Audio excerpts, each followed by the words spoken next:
तो मैं रमजान का मसला इसी बात से हल कर दूं। जाओ इल्म फल्कियात वालों से पूछो, मौसमियात वालों से पूछो। आज की जदीद रिसर्च ये कहती है कि सूरज तलू पहले होता है, जमीन पे नजर 9 मिनट बाद आता है। उन्होंने दलील दी, उन्होंने कहा जो सूरज की पहली शुआ सूरज से निकल के जमीन तक पहुंचती है तो जमीन के टाइम के मुताबिक उसे 9 मिनट का दुरानिया चाहिए सूरज से निकल के जमीन तक पहुंचने। जब तक वो हमारे गोले पे वो लाइट नहीं पहुंचती हम ये समझते हैं कि सूरज आया ही नहीं। शुआ बताती है कि वो आ गया है। कोई तो बंदा होगा।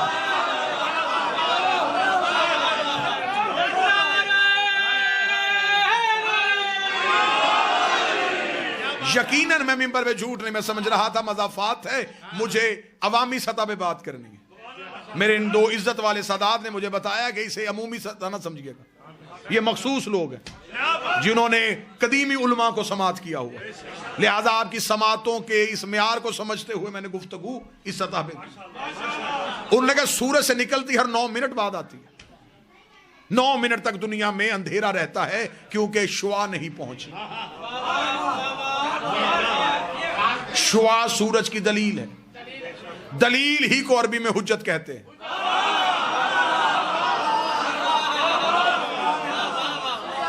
और वही इल्म फल्कियात वाले कहते हैं कि सूरज गरूब पहले हो जाता है, नजर 9 मिनट तक आता है।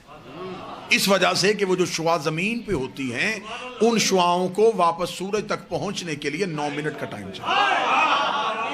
जितनी देर तक वो जमीन से सूरज तक पहुंचती हैं जमीन वाले समझते हैं कि अभी सूरज है लेकिन वो जा चुका होता है। मेरे जाने के बाद सब बात समझ में आए तो फिर नौकर को दुआ दे देना, रात बिस्तर में समझ आए तो फिर नौकर को दुआ दे देना। दुनिया मौला हुसैन की इज्जत कसम अगर हमसे चाहे तो हम साइंस से अपना मजहब साबित कर सकते हैं। सूरज निकलता पहले है, नजर 9 मिनट बाद आता है, गरूब पहले होता है, 9 मिनट तक नजर आता रहता है। अब भी हम जमाने को बताएं कि हम रोजा 10 मिनट बाद क्यों खोलते हैं?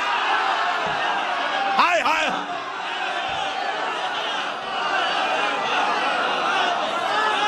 हमारे सहर और रफ्तार का ताल्लुक शुआओं से नहीं,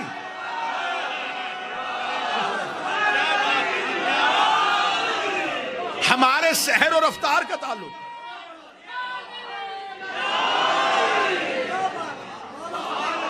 हमारे सहर और रफ्तार का ताल्लुक शुआओं से नहीं, सूरज से।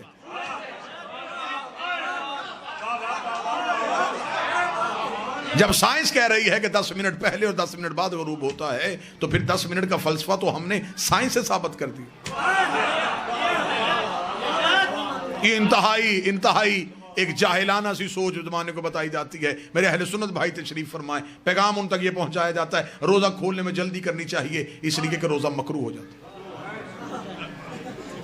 ये जो बिल्कुल रोजे के इफ्तार का वक्त होता है ना, अल्लाह ये वक्त आपको किसी बस स्टॉप पे दिखाए तो वो मंजर बड़ा दीदनी होता है कि लोगों के हाथों में यूं खजूर हाथ में होती है बिल्कुल कि फौरन जल्दी से कर। क्यों? वो कहते हैं जल्दी कर लेना चाहिए क्योंकि फिर रोजा मकरूह हो जाता है। अच्छा, मेरे सामने आप बाखबर चेहरे तशरीफ फरमाएं, अक्सर ऐसा होता है कि एक रोजादार जो है वो सुबह उठने में थोड़ा देर से उठा, खाने पीने का वक्त गुजर गया था, बिल्कुल शहर का वक्त तमाम होने वाला था, उसने नीयत कर ली और रोजा रख लिया। ऐसा है मजहब इस्लाम का कोई मुफ्ती ऐसा नहीं जो ये कहे कि इसका रोजा नहीं हुआ। वो कहते हो गया।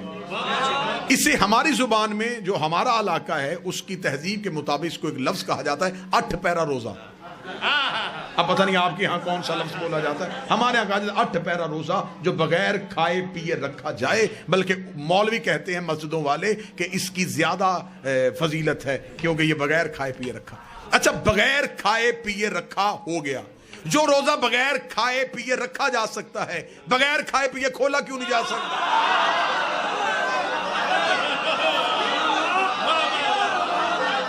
रोजे का तो अपना वक्त है, उसने ये नहीं देखना कि आपने खजूर खाई है कि नहीं खाई। आप फजर पढ़े या ना पढ़े, जब फजर का वक्त गुजर जाएगा तो वो गुजर गया।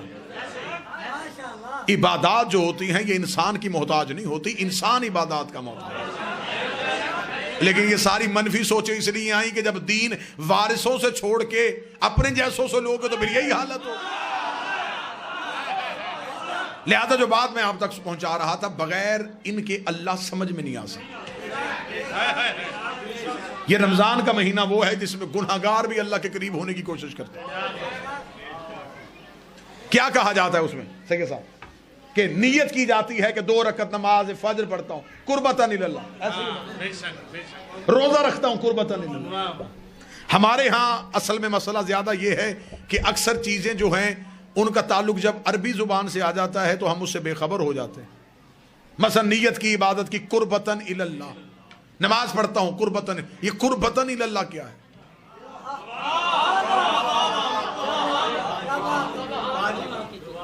कुर्बतन अल्लाह नहीं, कुर्बतन इल्लल्लाह, मैं अल्लाह की तरफ करीब होना चाहता हूं।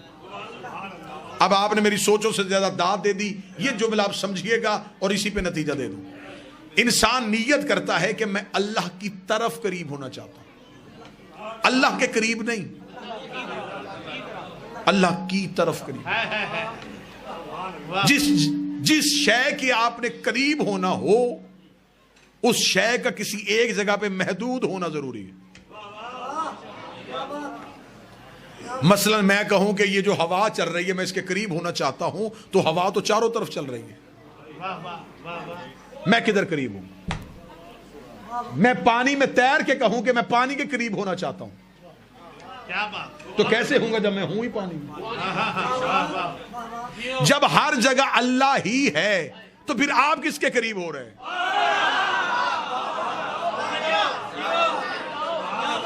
जितना आसान कहेंगे उतना आसान कर लूंगा, लेकिन बात को समझिएगा जरूर। नीयत है कुर्बतन इल्लल्लाह, अल्लाह की तरफ करीब होना चाहता हूं। मैं मजमे से कहूं थोड़ा थोड़ा मिंबर के करीब हो जाए, इसका मतलब मिंबर यहां है, आप उधर से इधर की तरफ आए, इधर करीब हो रहे हैं, इसका मतलब मिंबर इधर है उधर नहीं। अगर हम अल्लाह के करीब हो रहे हैं तो अल्लाह को एक जगह पे मानना पड़ेगा। जिधर हम जा रहे हैं उधर अल्लाह है, जिधर से हम जा रहे हैं उधर अल्लाह नहीं। तो जो उधर हो और इधर हो वो अल्लाह होता ही नहीं।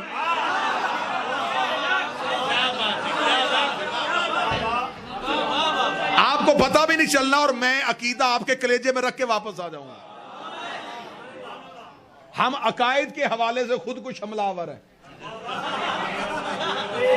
कि पता भी नहीं चलता, और उस वक्त पता चलता है कि जब हम उसके बिल्कुल करीब ब्लास्ट हो जाते कि अकीदा उसके अंदर अब सरायत कर गया, आप अल्लाह की तरफ करीब होना।